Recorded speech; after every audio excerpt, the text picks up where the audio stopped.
Just so you guys know, my name is Diane Farber. I'm a counselor at the Counseling Services, and so my role there is I'm a psychology intern, and that means I'm currently studying to become a psychologist. But yeah, so that's what I am. So today I'm going to be presenting on stress, sleep, and self-care. And again, I want to make this as welcoming and just comfortable for you guys. So if you have any questions, raise your hand, just so that I know that you want to talk to me. And also just speak up for the Zoom people if they want to hear you too. So, hi. Make sure to sign in. Okay. So just to get started, I guess who here is stressed out? Everyone's feeling pretty good, actually? Okay. How about you, sir? Are you feeling stressed out? At the moment, I'm okay. Okay. So, what does stress mean? What does it mean to be stressed out? Like, when we say that, like, I'm really stressed out, you're telling your friend this. Your friend's like, what does that even mean? What do you tell your friend? There's a lot to do, so pretty busy. What else?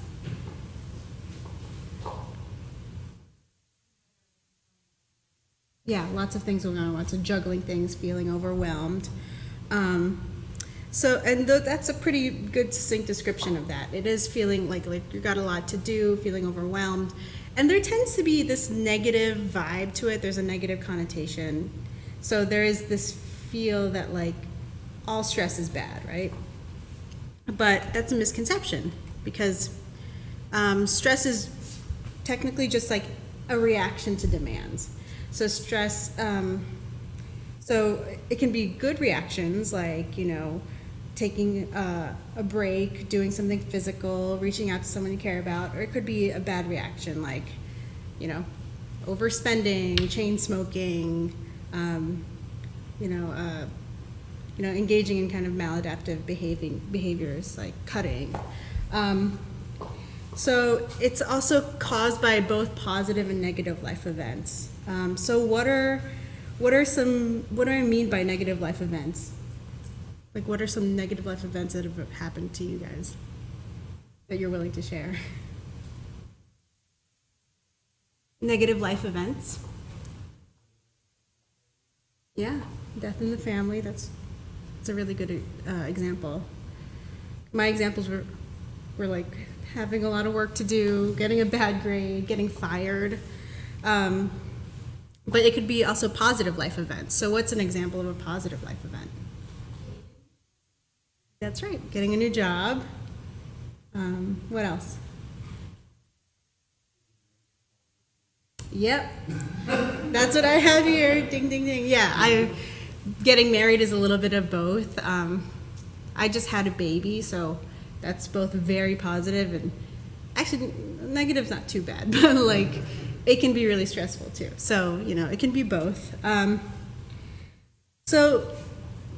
other part of this is while some stress is beneficial, an abundance of it can be harmful. So how can stress be beneficial? How does that make sense? Yeah, it motivates you. Like, especially with like, if you're a particularly competitive person, it can really up your performance. It can energize you to accomplish important tasks. So this here is the stress curve. Have you all seen this before or are familiar with it? Okay, so some people are nodding and some people are shaking their heads. It's a pretty, it's not technically like accurate, but it's just conceptually, this is the performance axis and then this is the stress. So the idea is there's an optimum amount of stress that can, that you can achieve that sort of where your performance can peak. But then if you have too much stress, you experience things like exhaustion, eventually anxiety and panic, and then that's when your performance suffers. And on the other side of the continuum is maybe when you have too little stress, you're not that motivated, so you're kind of laid back, kind of relaxed, which is all good, but if you're in a position where you need to perform, it's not gonna maybe do the trick for you.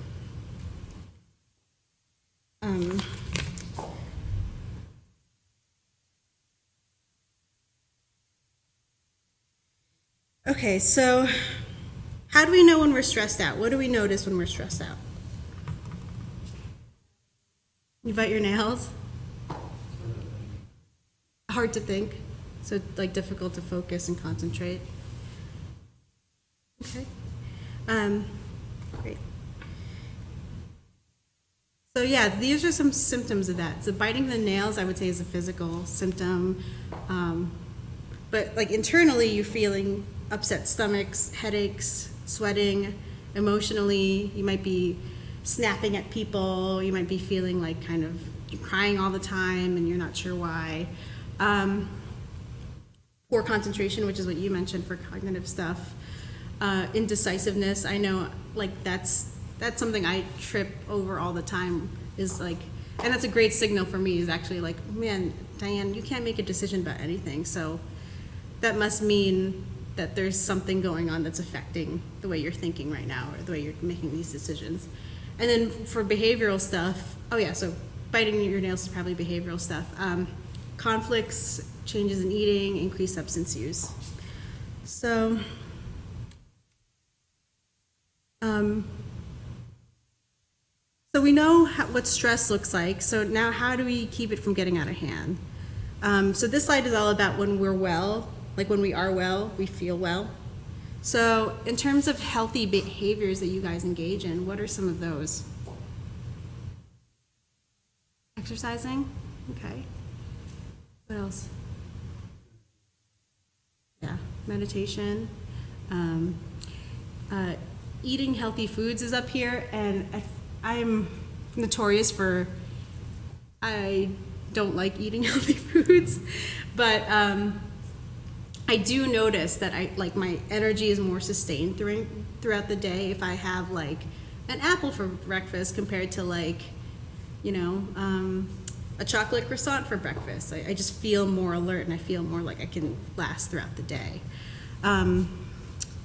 Yeah, making time for fun, that can be a little tricky because we often feel like, well, if it's not in our schedule, we can't do it. Like we are subject to our schedules. But the trick there is when we make time for it, if we slot in some fun time, we find ourselves procrastinating a little bit less as well. So whether there's apps right now that are really good about that. Like you can install apps on your browser that will let you waste time, like browse the internet for like however amount of time you want, and then an alarm will go off and, you know, it'll tell you to get back to work.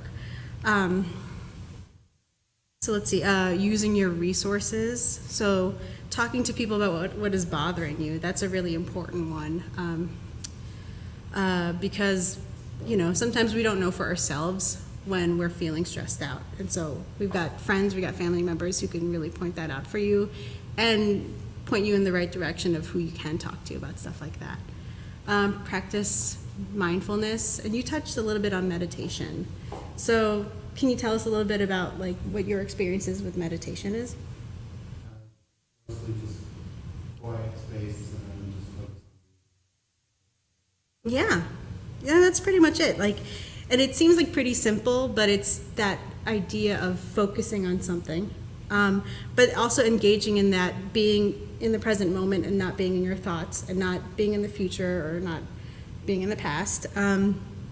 And then also just being non-judgmental about what's happening to you. So I'm going to play a little audio clip right now of what that sounds like. This individual, she's reading something called Leaves on a Stream, and it's sort of a guided meditation. So it's not the quiet type of meditation, but it'll assist you in sort of where you're going to go internally. So I'm going to play it for you guys right now. Oh, right. Obviously. Oops.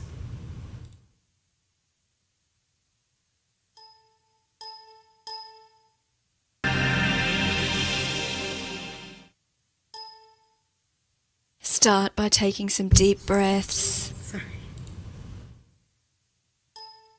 relaxing your body, sitting comfortably,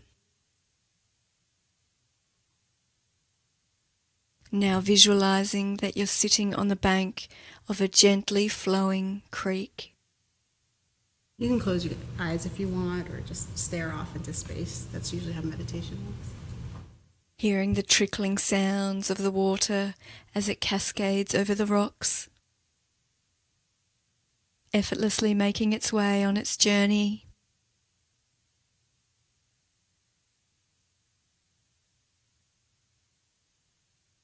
Noticing any thoughts that are trying to hook you in, trying to distract you. Bringing yourself back to the creek, back to observing.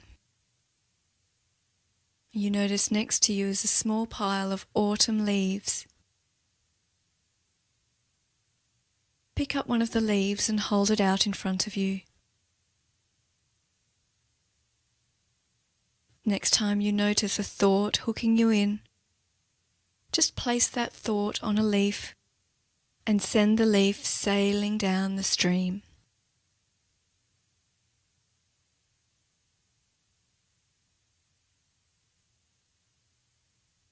Just visualize or imagine whatever works for you. Watching the leaves as they drift away and bringing your attention back to observing the water, endlessly drifting along.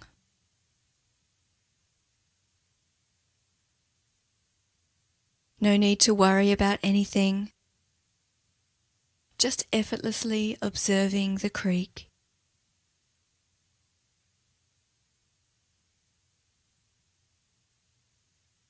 As you notice thoughts pop into your mind, notice the temptation to buy into them and get caught up in them.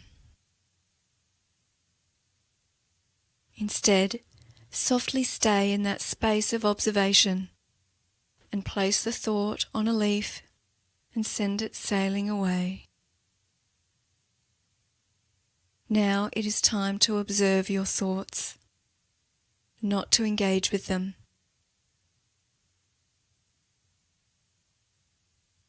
There may be an endless supply of thoughts. That's okay. The leaves are never ending. So every time you notice a thought, just placing it on another leaf and watching it drift away out of sight. Again and again, bringing yourself back to the stream and the sound of the trickling water.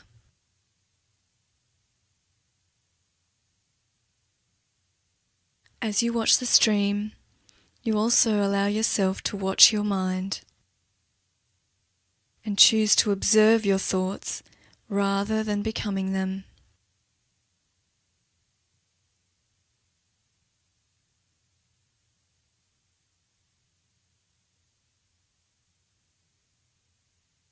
As any memories, judgments, worries or ideas flow into your mind, as they will, just place each one on a new leaf with love and let it drift away.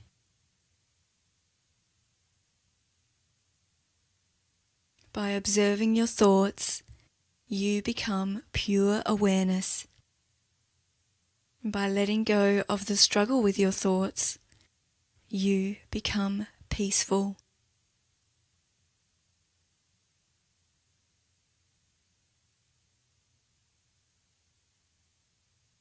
Letting go of any self-judgment when thoughts arise to distract you from your focus. This is the way of your mind. It cannot be controlled. But by simply allowing the thoughts to come and go, you become a master.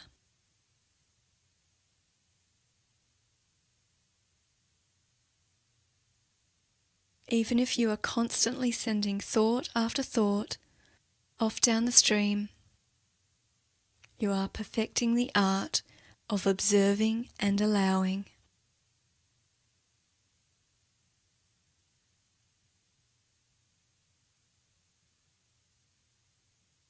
allowing your thoughts to drift in and out, letting them come in, placing them on a leaf, and letting them drift on by.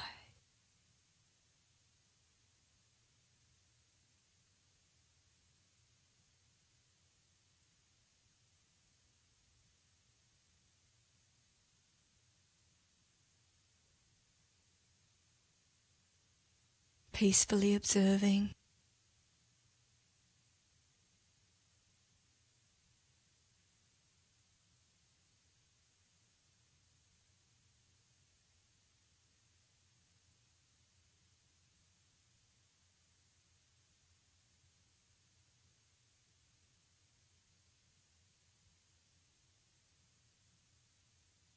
And gently bringing your attention back to your breathing.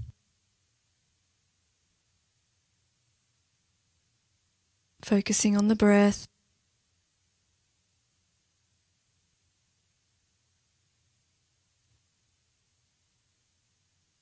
Becoming aware again of your surroundings. Opening your eyes. And moving your body when you're ready.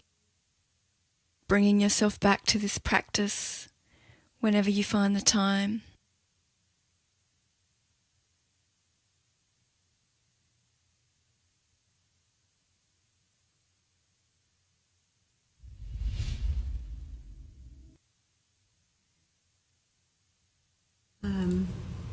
Has anyone sort of experienced something similar to that before? Okay. What was that? I mean, just Yeah. So, letting the thoughts come in and then trying to. yeah. So what was everyone's like thoughts on that exercise? Here's what did you notice that she was instructing you to do?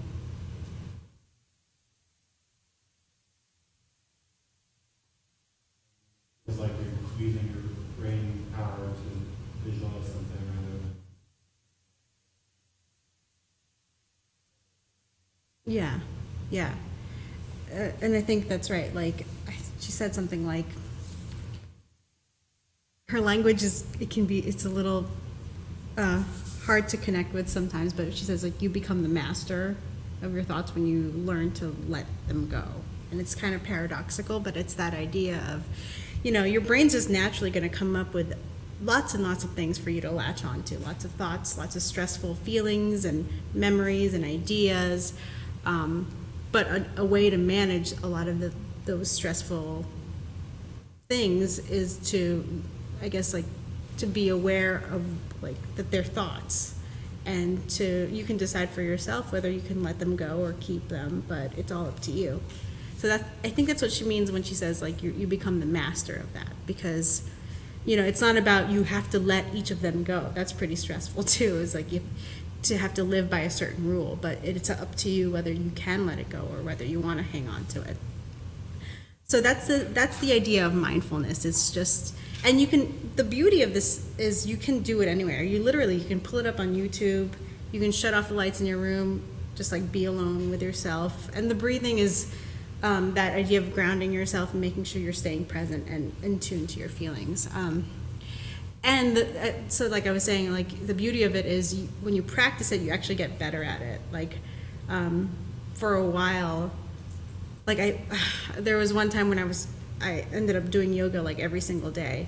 And in yoga, there's a piece of breathing that you have to do. And I just realized, like, I was standing in a line at the airport, and it was a really crowded, busy time of the year, and I wasn't feeling stressed out, but I remember feeling like I'm hearing my breath, I'm seeing my thoughts, but I'm not feeling like I have to get caught up in all of that. So it is really helpful. It does take some getting used to, though, because we're so used to being on the go or responding to text messages or what's the next thing on our schedule. So it does take a while to get used to. So let's see. Limit junk foods, caffeine, and alcohol. Why is that a healthy behavior?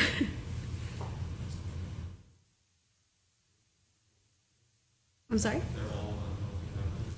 Yeah, I mean, Yeah, and I think I could argue though, I want to play devil's advocate for a second and say like, I know I believe in the coffee break. I believe in going and taking a break and getting a cup of coffee. So how does that make sense, do you think? If you have too much, Yeah, absolutely. especially like with junk food, if you eat too much That's true. So they're not good for you. So it's almost like in moderation. There are these things that you can engage in, but moderation is the key. Sleep is so important.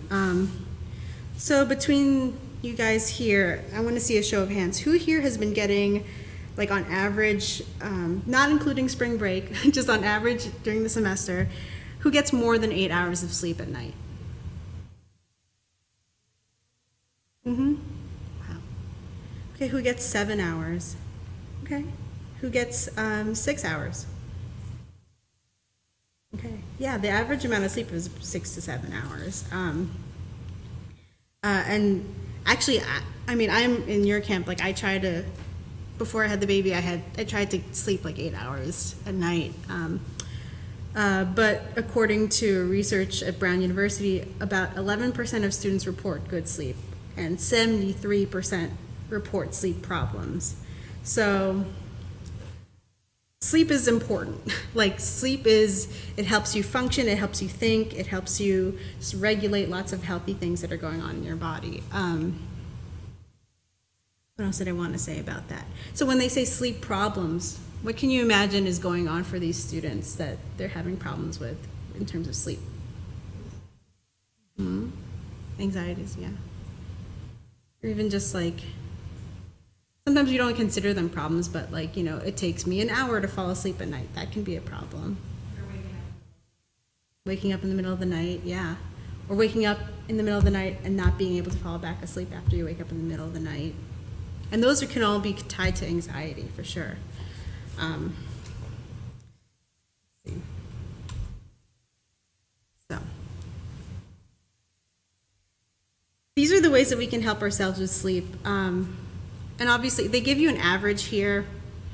But so I caution about anything that's sort of listed as a rule, because you guys already are having to go through so many other like obligations and rules that like I can imagine like, oh no, I'm not getting 7 to 9 hours of sleep. I must be doing something wrong. So I don't want you getting caught up in the rules of all of this. But these are the averages. So you can try to get 7 to 9 hours of sleep per night. But also being kind to yourself if you don't accomplish that. Exercising 5 to 6 hours before bedtime and not sooner, because you can still feel pretty like jazzed up after a workout. So it sort of gives you time to sort of wind down after a workout. Napping. Try not to nap after 3 p.m. and try to nap in limited amounts of time, like 1 hour or less. Avoid caffeine. So, and you can notice this too, especially like if you're not into caffeine, but like you're doing it for finals or midterms and stuff, like you might notice, oh, if I drink caffeine after noon, it'll be harder for me to go to sleep later on in the night. So that's definitely something to keep an eye out for. You can try to get in the habit of relaxing before going to bed. So that could be the mindfulness meditation, or whatever it means to you to relax. So what do you guys do to relax?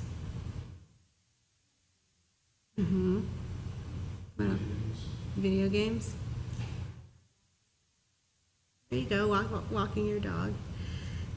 And so yeah, I think that trying to, again, it's all part of that making time for the relaxation part. If you infuse that in your schedule, these can be ways to sort of making it a regular part of your life. Taking a hot bath is a really good one. Someone actually said, like putting on a nice smelling candle, like lavender, actually has like relaxing properties in it. So sticking to a sleep schedule is important, but I can't tell you how many times I've heard students talk about how they try to go to sleep at at a good time, but then they've got all this homework. So, you know, you try to stick to a sleep schedule as it's possible. But, you know, if you can't, you can't, and then you try to find other ways to manage sort of the fallout of not being able to sleep well. Let's see. So these are the ways you can sort of ensure good quality sleep. Blocking out unwanted sounds. So do people here do any of these things? So blocking out sounds or cooling the room down. Where is it? Like wearing those sleep masks. Do you guys do those? A loud fan. So it's like white noise. Yeah.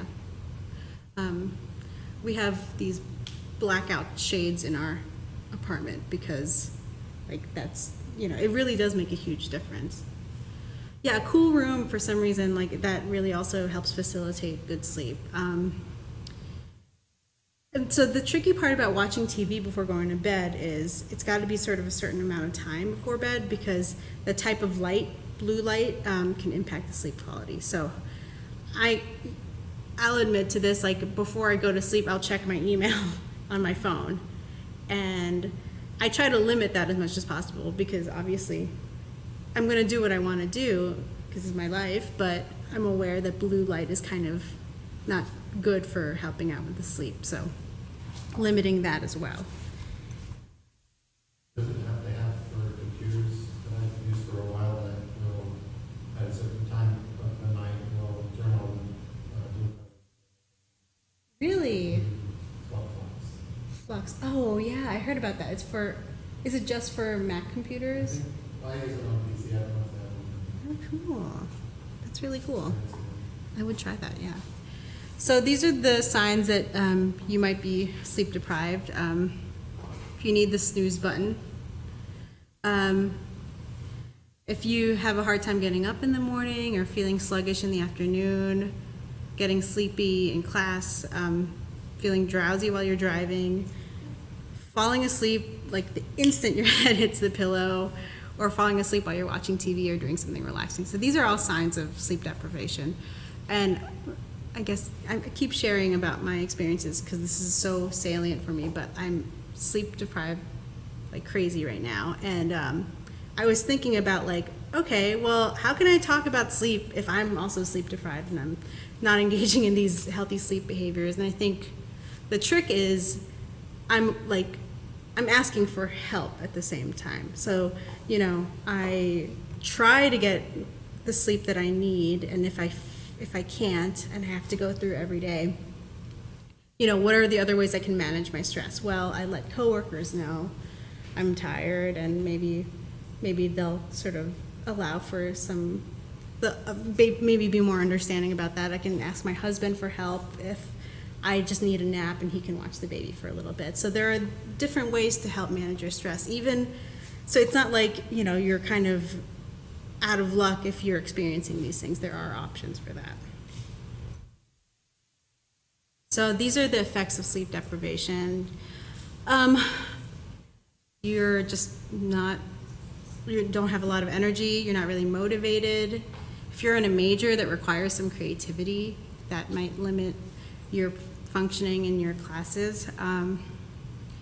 You're more likely to get an infection, so colds, things like that. Your concentration might be not so good, and your motor skills might not be good. So especially if you're quite like good, if you're actually like, what am I trying to say? Like graceful, then your motor functioning might be impacted by that. So if you're like on a team, like a soccer team or something, that might be, and you're sleep deprived, that might be a problem. Does anyone have any questions so far? Okay, so what do you guys do to engage in self-care? Well, first of all, what's your understanding of self-care? Exercise? Okay. What type of exercise, if you don't mind me asking? This cardio is probably better. Okay. Okay. What else? What else do you guys think of when you think self-care? What? Hygiene, like what kind? Yeah. Yeah. Um, Taking time for yourself in general. yeah. That's what I think of too, actually, making time for that. Yeah, I was asking about the exercising thing because I think a lot of students here feel like if you can't make it to the rec, you can't exercise. And that's just not true, especially with the nicer days out. Like you could just be outside going for a walk. You can go for a run, you could go on your bike, you could walk your dog. So there are just other ways to, so the message is that even like do what that feels good for you, do what fits for your schedule and for who you are as a person. So if you're not a person who likes to go to the rec, making yourself go to the rec, though ultimately it's nice to get that exercise in, it's going to stress you out way more than it's going to be like good for you. So, also just know yourself and know what works out for you. Yeah, hygiene is so important. It's like just feeling like just the basics of being able to maintain like, okay, I'm just taking care of how I smell and look and all of that. That's such an essential part of just relating to other people. So I think self-care, hygiene is so important to self-care. So here are some other examples of self-care. There's getting sunlight, writing, drawing, or painting, watching a funny movie, and this one in particular works for me, especially if I'm down, because it's the opposite feeling of where I want to be, of where I am right now. So that's, or even not just, maybe if you're strapped for time, watching funny videos on YouTube, listening to upbeat music, same thing. The opposite feeling of how you're feeling right now can really be helpful. Practice gratitude. I think that's sort of the idea of being able to remind yourself like there are good things to be thankful for. Taking a hot bath, engaging in your favorite hobbies. And so all of these sort of touch on that idea of like being present, taking care of what you want.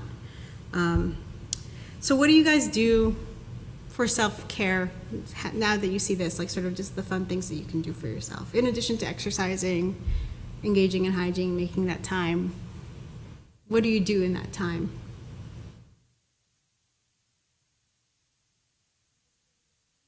Drawing?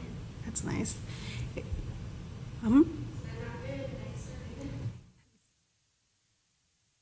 What else?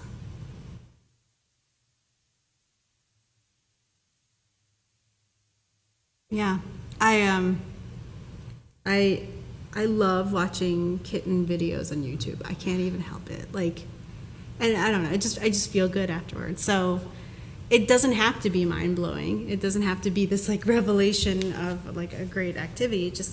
It's what fits for you. Um, okay. So this is sort of touching on that same idea. It doesn't have to be something major. It can be small changes or small observations throughout the day. This is kind of fun. So write down 5 things you did as a kid and do at least one of them, because it engages that sort of play part of your thinking, and it relaxes your mind. So I used to make up songs on the spot, like rhyme things, and it makes you kind of giggle. It makes you just sort of feel more relaxed and not feel like such a grown-up all the time. Find details in your day. So this touches on that idea of being present. Like with drawing too, it's the same idea of like, you're focusing on something small or something, focus on just one task. So noticing a flower, or noticing just things around you, noticing details, shadows, anything that you find that captures your eye or your interest. You can use a camera to document it. You can share this activity with other people too in your life too, so it's not like it's just by yourself. Okay, so, and give a gift or a card. This touches on that idea of sharing, practicing gratitude, showing that you're thankful for other people or for other things, and expecting nothing in return. It's this idea, it can really sort of help disengage you from that feeling like you have to stay on this to-do list, you have to engage in certain tasks every day, and just helps you shift your thinking to a different perspective. So, I think that's just about it. Yeah, that's it. Does anyone have any questions but today, or even like want to share about what their stress has been like? How is it? Midterms are over, right? So what's going on right now in terms of classes?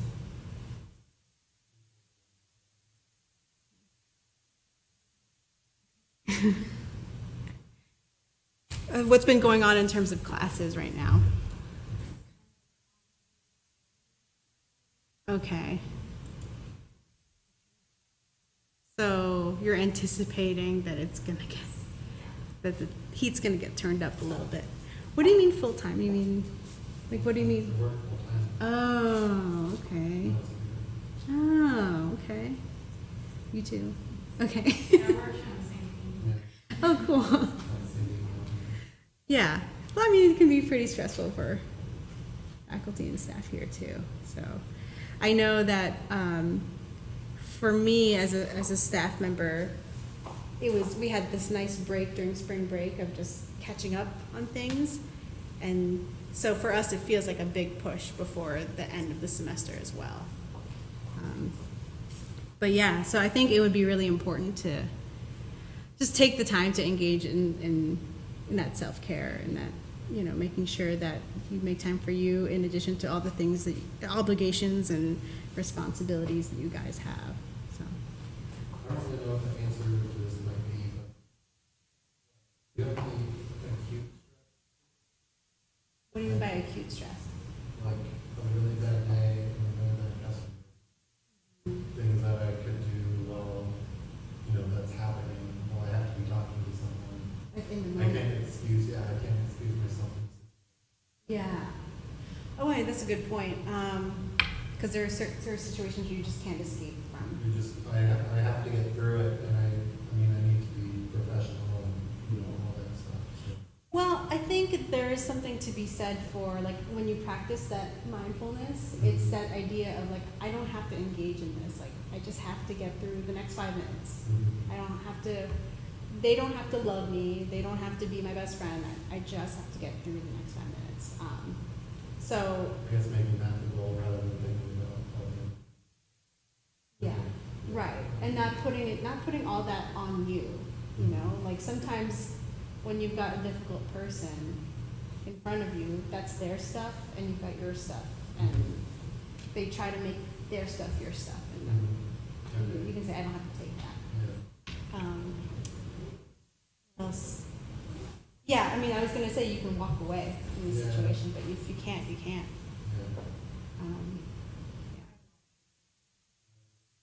Yeah. Yeah. I think that's completely off.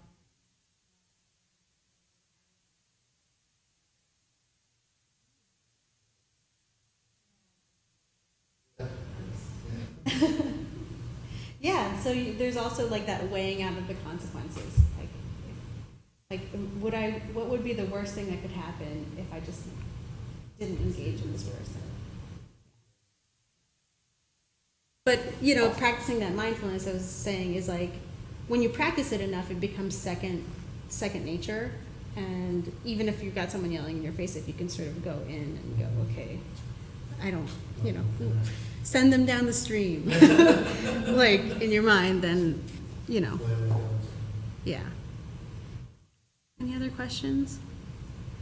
So, just as a reminder, so I'm at Counseling Services, and we are totally a great service for students to just come to if you guys are experiencing lots of stress, especially the calm before the storm. Like, if you're feeling that storm, feel free to come in. And there is the option to also just maybe come in for one session, just for tips on how to manage more tips on how to manage your stress. Okay, so thanks for coming. It was nice to meet you guys.